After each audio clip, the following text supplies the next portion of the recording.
Okay, coronary circulation. We are talking about the actual blood flow through the myocardium, the one that feeds the heart, the one that, yes, it's a concern for atherosclerosis, the one that if somebody's having a heart attack, they have a blockage, one of these has been shut off.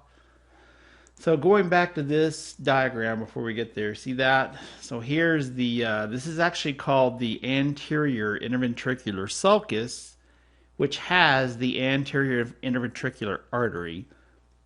It has a horrible name. This particular artery is kind of a big one. It's called the Widowmaker, which means that when it gets blocked, it can throw the heart into an arrhythmia. If you turn it around this way on the back, like this. Anyway, so that one going down the back is called the posterior interventricular artery. These are called cardiac veins, and then this big vein that goes right across the back of the heart is called the coronary sinus. So blood comes off the aorta.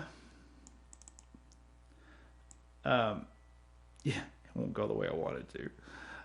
Blood comes off the aorta, and the first branches, see how it's coming around this way, are the right and left. This one happens to be the left. The right's going this way. This would be the left side of the heart.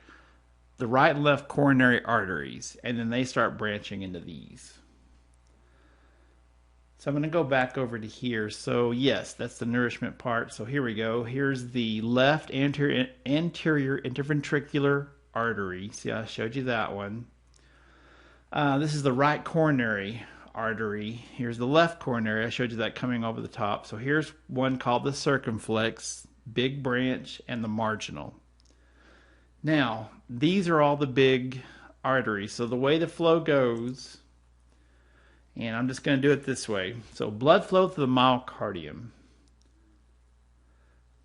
You have the aorta, like I said, branches into the right and left coronary arteries. Now, the right coronary branches into the back of the heart and one called the marginal, so the posterior interventricular artery. The left coronary goes into the circumflex and right here, the anterior interventricular artery. Those flow through the myocardium, which in capillaries, which are very thin, the gas exchange takes place. The blood is then moves into the cardiac veins, into the coronary sinus, and then back to the right atrium. So here's the circumflex, here's the marginal, the anterior interventricular artery, and then the posterior would be in the back. So on our little animation that I love here. So one last time. So you can see the one in the front. And so, yeah, the circumflex would be right there. But here's the one in the back. So goes through the myocardium, and then these are the cardiac veins. And then the blood goes this way along the coronary sinus, which then dumps over here into the right atrium. So that is coronary circulation. That thing wasn't doing what I wanted it to do. So that's a nice little blood flow. Here's a diagram that shows, so here's the right coronary artery, here's the left, this is in your PowerPoint, here's the circumflex, the anterior interventricular artery, the posterior interventricular artery, the marginal, the myocardial capillaries here, cardiac veins, coronary sinus, back to the right atrium. Now, I do have this picture, so here's the, it says, don't worry about greater, but here are the cardiac veins. There's the coronary sinus on the back of the heart, and it goes around and dumps into the right side of the heart. So that's not too bad. So arteries, veins, and anyway, that's the pathway through the actual heart muscle.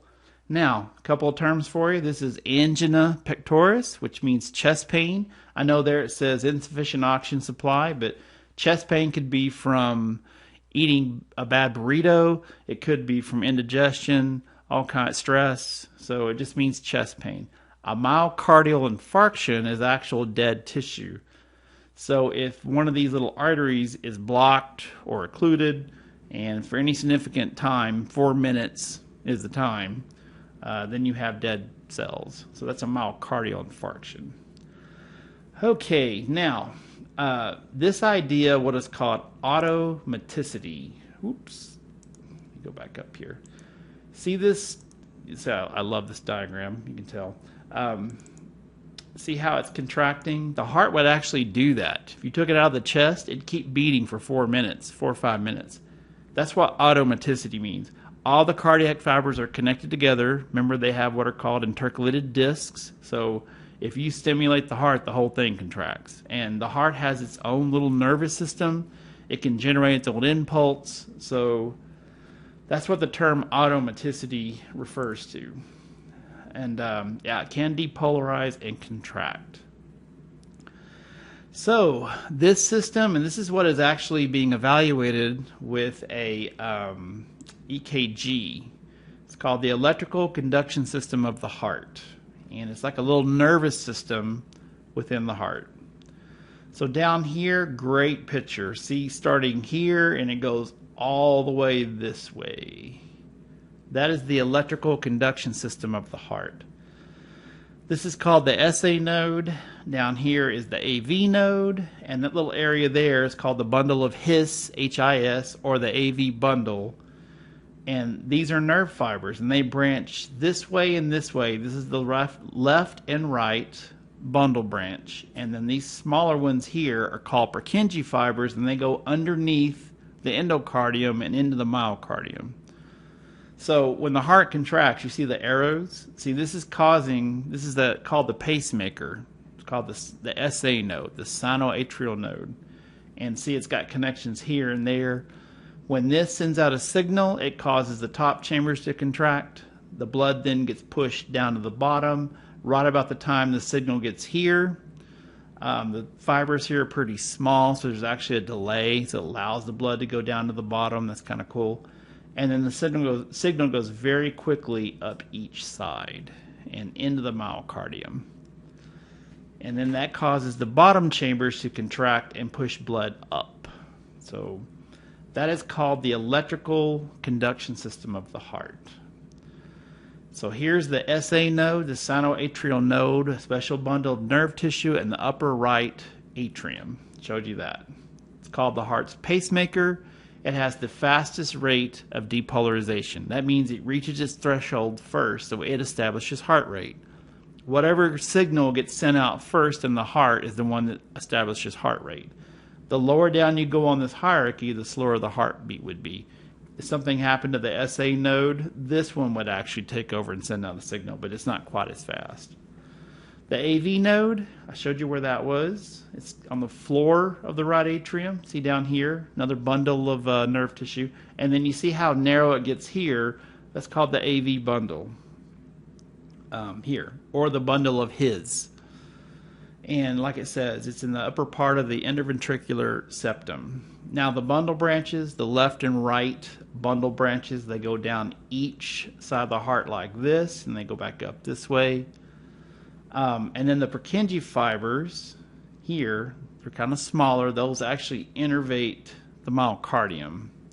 And that would be these here. It's actually labeled for you, but those smaller innervations. So here's the order. The SA node, the AV node, the bundle of His, the left and right bundle branches, and the Purkinje fibers. You have to know the correct order that goes in. Let me click there. Nope, that's not it. That's it.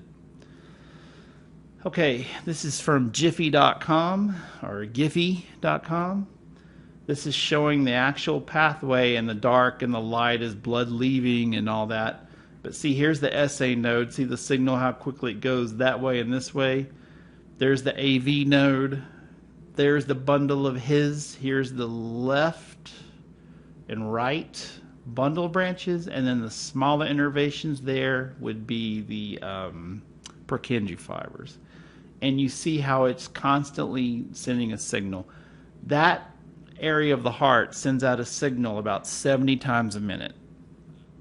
A person's heart rate depends on numerous factors, their age, their male, female, their fitness level, all kinds of things.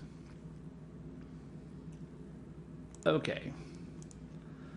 Moving on to the next part, and then we're going to shut down this video. So heart sounds. You have to know what causes the heart sounds. What is called the lub-dub? And I'm hoping you should be able to hear this. I'm going to make this kind of loud. You hear that?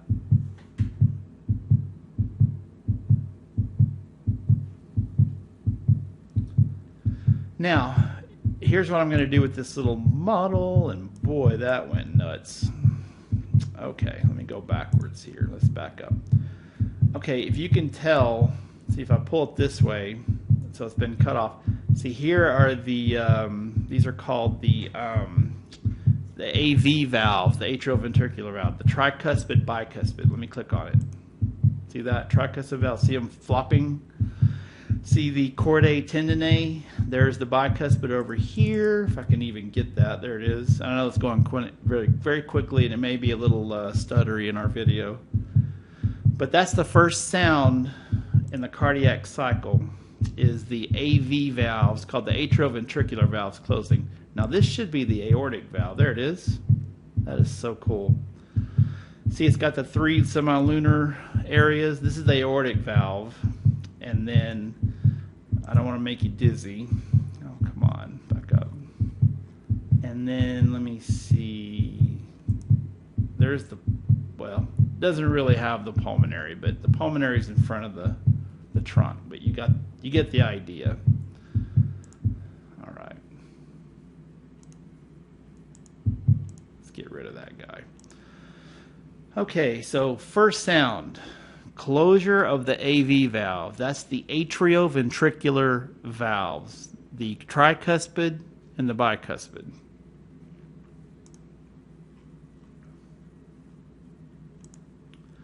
There's the tricuspid, there's the bicuspid. That's the beginning of the cardiac cycle.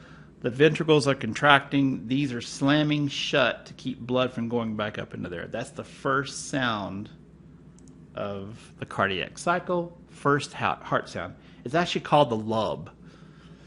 The dup or the dub, the second sound is closure, what are called the semilunar valves, which are the pulmonary and the aortic valves. So there's the pulmonary valve, and I showed you, I hope the video wasn't too jittery, but here's the aortic valve. Those closing because blood has left the heart, and they're closing to keep blood from dumping back down into the heart. This is in your lab tab, but right here, this is a great diagram. See the heart sounds, it's got S1, S2, it's talking about the first sound. See the lub-dub, love that sound. That says beginning of systole, and then here it says the end of systole, beginning of diastole, which was when the heart is relaxing. Now, this has a little different name, that's okay. See, heart sound number 1, tricuspid mitral valves, or bicuspid closing, closed. Heart sound number 2, the aortic. Now here it says pulmonic, pulmonary, which are those there. And then these over here would be the tricuspid, bicuspid. And yeah, you have that diagram. It's under your lab tab. All right, so that's heart sounds. A couple more terms, and then I'm going to stop this video. So here's some terms pertaining to heart and blood flow. Cardiac output is the amount of blood pumped per minute by the heart. It's usually measured with the left ventricle. And it says amount of blood pumped per cycle. And down here, there's a better definition. So stroke volume, that is the amount of blood ejected from the left ventricle each time the heart contracts. So every heart contraction, the left ventricle, the amount of blood that's leaving, it's about 70 milliliters. That's called the stroke volume. Cardiac output is the amount of blood pumped per minute. And if you want to calculate that, now you can do it based on weight, milliliters per kilogram per minute, or liters per minute. But cardiac output is you take the heart rate times the stroke volume. How many times the heart contracts, how much the stroke volume is, will give you cardiac output. If you unhooked the aorta and stuck it in a jug, somebody's cardiac output would be how much blood their heart pumps in a minute. The more fit a person is, the higher the cardiac output. All right, these are terms of the cardiac cycle. It'd be good to be familiar with these. Systole refers to contraction. Diastole or diastole refers to relaxation. Atrial systole is when the atria contract.